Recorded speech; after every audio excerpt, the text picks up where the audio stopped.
After the American Revolution, thousands of Americans streamed westward into new lands in search of new opportunities and sometimes a new start.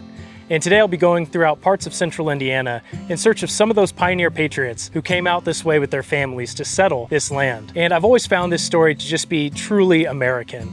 You know, winning the American Revolution, heading out to the new frontier and settling out here in lands that were completely unknown to you and in a lot of ways very dangerous for them as well. But these men, women, and their children came out to these areas to start a new life. And I've always been fascinated by those stories. So again, we'll be going around finding a few graves of those patriots who served in the Revolution and then eventually headed out this way.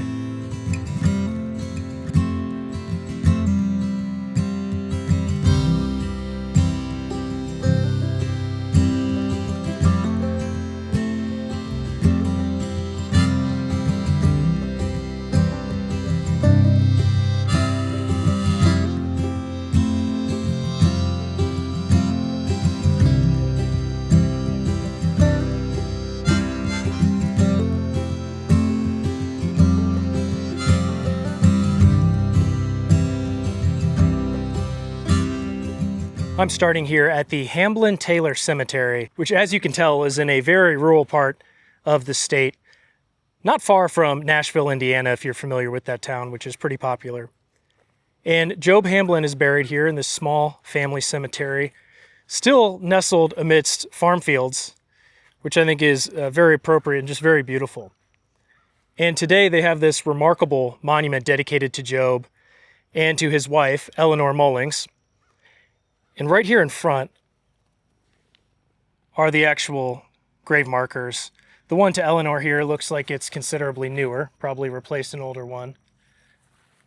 And the one here for Job, we can see reads, Job Hamblin, Dabney's Virginia Militia, Revolutionary War. And the newer marker actually provides a little bit of his backstory here. But Job Hamblin, born July 14th, 1762. And he died on September 1st, 1833. As I mentioned, he and his wife are buried right here, and they were the first in this locality. Hamblin Township bears his name, which is where we're at today, and he served in the American Revolutionary War from 1779 until 1782, part of Captain John Tabb's company, Colonel Dabney's Virginia Militia. And what I love about this, it says he participated in the siege and surrender of the British Army at Yorktown, Virginia, October 19th, 1781. And this remarkable marker was placed by their descendants in 1928. And it really is an incredible monument dedicated to Job and his wife. And here at the front, we see the Sons of the American Revolution emblem. I'm just going to come around to the back to see if there's anything on it. Oh, yep, we see his name, Job Hamblin there. And this is kind of interesting. There's a couple other markers that are out of the ground that are laid up here. I'm assuming that these were here within this small cemetery and maybe broke off or came out of the ground and have been placed here until they get properly, replaced into the ground. I've not seen that before. But yeah, this is a very off the beaten path graveyard, and it's really peaceful back here.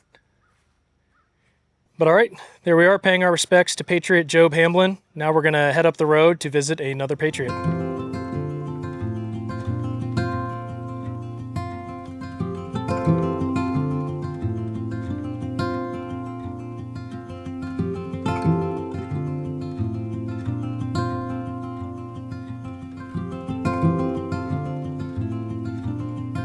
All right, I'm a bit down the road at another small cemetery that's just off the side of a country road, looking for the grave of another patriot named John Perry Barnett.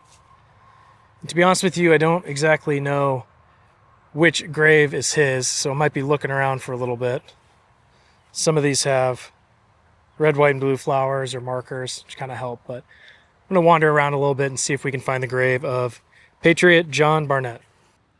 All right, I found it. This is the final resting place of Patriot John Perry Barnett, who was born on July 23rd, 1764, and died on September 8th, 1828. And one thing about these old headstones I've always found interesting is they put the exact age down to the day. And here we see that John, when he died, was 64 years, 1 month, and 16 days old. And I was able to find a little bit of information about John online. It says he was a Virginian, and he was born in Culpeper County. one of 24 children, which included 5 girls and 19 boys. And what I found, it says that all but one of whom served during the Revolutionary War, talking about the 19 boys. Barnett served as a fifer and enlisted at the age of 16. After the war, he married Elizabeth Self, and they moved first to Kentucky and then later to Johnson County, where he lived north of the town of Edinburgh, Indiana, which is where I'm at today. He was a pensioner, and he died on September 8th, as we see here, in the year 1828, and he's buried here at Freeman Cemetery, which is where I'm currently at. And this is considerably larger than the cemetery where the last Patriot, Hamblin, was buried. And there are quite a few graves here as well, as we can see.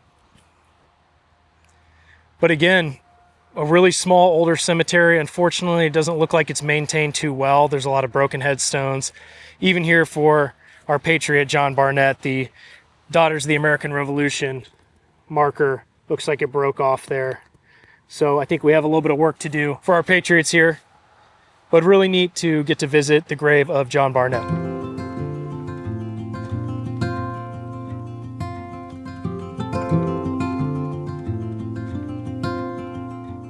Well, I intended to visit the grave of a Patriot soldier buried in Franklin, but once I got there, I learned that he was actually laid to rest on private property, so I was unable to visit. But there is another Patriot grave not far up the road, this one in a small town called Acton. And here we see a roadside marker dedicated to that Patriot, Abraham Messenger, who is laid to rest somewhere nearby. And similar to other Patriots we visited, unfortunately his exact burial location is unknown. Well, Abraham Messenger served under Captain Jacob Buss in the 2nd Battalion of the Northampton County, Pennsylvania Militia. After the war, he eventually made his way to central Indiana, where he died on September 30th, 1834. And all this area generally that we're standing was once his property. And he's buried here in what is today known as Parsley Cemetery, which is also on private property. And either way, there's not a headstone for him since they don't know exactly where he's buried. So this is what we have today, this roadside marker. And I like they also have these 2 flags with the wreath at the base. But I always find it so interesting. You find these markers, these burial locations just along the side of a random road out in the country or within a neighborhood. I mean, there's homes right across the street and around it. And to think that this was once all the land owned by Abraham Messenger back in the 1800s. And again, today, pretty rural for the most part, but just a beautiful area. And it's nice to be able to come here and at least learn a little bit more about Abraham Messenger and pay our respects. But we're going to go ahead and head up the road to visit another Patriot from the American Revolution.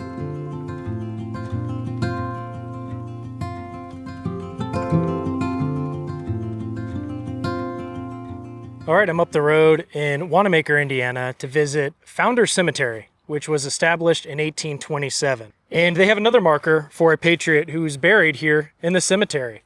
Though very similar to Abraham Messenger, this Patriot's exact burial location is unknown. But they have another really nice marker in place, this one for Patriot Robert Carr. He was born in Ulster, Ireland in 1759, as we see here on the sign. And in 1780, he was serving in the Virginia militia as a private under Captain Trimble. And what I really like about this, in 1781, he was under the command of Captain David May to reinforce the army under General Greene at Guilford Courthouse. And General Nathaniel Greene is one of my all-time favorite Patriot leaders to study and learn about. And Guilford Courthouse was a really interesting battle that took place in North Carolina. And it's cool to see that Robert Carr participated in that battle. Well, he moved to South Carolina, and he lived there until about 1810, and he later moved to Franklin County here in the Indiana Territory. And just a reminder, the state of Indiana didn't become a state until 1816. And here it says he finally settled in Marion County, Indiana, around 1831, where he was awarded a pension on October 2nd, 1832. And this detail is really, really interesting. He died on July 4th, 1833. Now, as many of you may know, we've had a lot of different founders that died on July 4th. So pretty interesting that Patriot Robert Carr also died on July 4th. And he was buried here in New Bethel Cemetery, which today is also known as Founders Cemetery. And as it says here, the exact location of his gravesite is unknown. Now, this marker was placed pretty recently in 2023. And this really is a fascinating cemetery. There they have the wreath similar to Messenger. A lot of old graves here. I believe there are some Civil War veterans also laid to rest here. But this is a cool one to walk around if you ever get a chance. But again, unfortunately, the exact location of Robert Carr's grave is unknown, so there's not actually a stone grave marker out here for him. But thankfully, they did put in this sign, so people driving by or anybody visiting the cemetery can learn more about Patriot Robert Carr. Okay, we're going to go a little bit down the road for one last stop here on our Pioneer Patriots tour.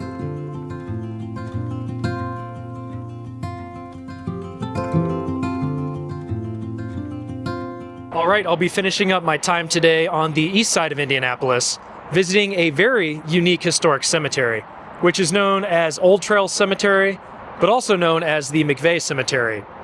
Now, this was established in the 1830s by pioneer John McVeigh, and today it's believed that there are 37 burials here. And what makes this cemetery very unique is that it has a grave of a Revolutionary War soldier, which we'll visit today. A veteran of the War of 1812 is laid to rest here, and there are also multiple veterans of the American Civil War who are laid to rest in this small cemetery. Well, to make it even more interesting, there is a wife of a Patriot soldier buried here, and not the soldier that we'll be visiting. Her husband, who is Samuel Ferguson, is a Patriot soldier who is actually buried in Ohio, I believe. But Elizabeth Blue Ferguson is laid to rest here, and I really like this newer marker and the tablet here on the side, which reads, "Wife of a Revolutionary Soldier." And what makes Elizabeth remarkable, and if you're wondering like me, why is she buried in Indiana while her husband is buried in Ohio? Well, look at the death dates. Samuel died in 1814, and presumably they were living in Ohio at the time, which is where he's laid to rest. And Elizabeth, who was born in 1769, didn't die until 1865 at 96 years old. So Elizabeth was born prior to and experienced the American Revolutionary War, albeit as a child, and she survived until the end of the American Civil War. So just imagine what Elizabeth saw during her lifetime. And around here on the back is actually the original marker for Elizabeth, which unfortunately has a little bit of damage on it. But there we see Elizabeth Ferguson died October 8th, 1865, aged 96 years. Well, just over here by this tree is the final resting place of a Patriot soldier named John Mitchell. Now, John Mitchell was born on July 29th, 1758 in Lancaster County, Pennsylvania. He served in the Revolutionary War from Pennsylvania as a private with the artillery artificers.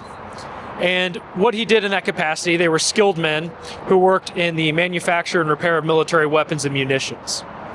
Well, sometime after the war, John Mitchell joined thousands of Americans who headed westward. He first settled in Ohio and worked the land as a farmer.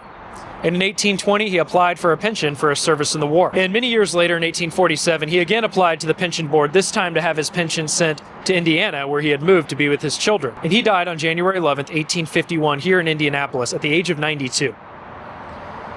And today, what's amazing, we still see John Mitchell's original 1851 headstone. It's getting harder to read. And of course, there is this newer marker, which is outstanding. This was placed in 2013. And then they also have the bronze placard here that was placed by the Caroline Scott Harrison chapter of the Daughters of the American Revolution. I think it's easy when we visit cemeteries like this, the graves of our patriots, to simply just read their names and the birth and death dates and move on with our lives. But I try to imagine all the sacrifices and things that they actually experienced and went through. You know, the other day, my wife and I were talking about how much we all complain about driving cross country and road trips. And, you know, we have modern vehicles and air conditioning where we can stop wherever we want for food and to sleep for the night if we want to. And it's just funny how much even today, with all the conveniences we have, we still find things to complain about. But just try to imagine these pioneer ancestors who picked up and left from these largely settled areas in the Carolinas or Virginia, wherever they came from the East Coast, and headed westward into these unknown lands of Kentucky, Ohio, Indiana, where there were unknown dangers and things that awaited them. It's just truly remarkable. And I think when you think of it in that perspective, all the experiences that they had and how much they traveled and how they traveled and all the sacrifices they made for us to get to where we are today, it just makes us appreciate them a little bit more. And I encourage you, when you're visiting places like this, to try to think of that when you're visiting these patriots, whether it's your ancestors or any of the others like I'm visiting today. But that's going to be it for this one. Now it's on to the next journey.